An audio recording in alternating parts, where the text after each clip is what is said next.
أعوذ بالله من الشيطان الرجيم. بسم الله الرحمن الرحيم. وقال الملك إني أرى 7 بقرات سمان يأكلهن 7 عجاف و7 سنبلات خضر وأخر يابسات. يا أيها الملأ أفتوني في رؤياي إن كنتم للرؤيا تعبرون.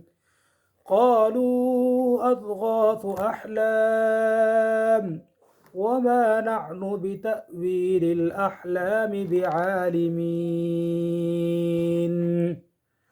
وقال الذي نجا منهما وادكر بعد أمة أنا أنبئكم بتأويله فأرسلون. يوسف أيها الصديق أفتنا في 7 بقرات سمان يأكلهن 7 عجاف و7 سنبلات خضر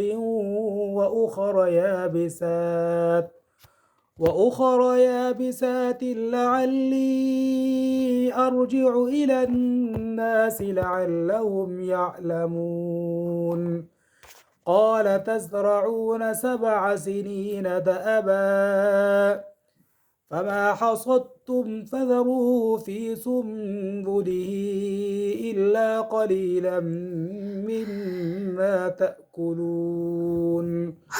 ثم يأتي من بعد ذلك 7 شداد يأكلن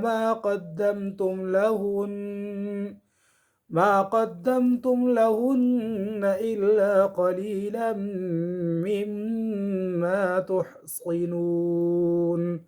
ثم يأتي من بعد ذلك عام فيه يغاث الناس وفيه يعصرون.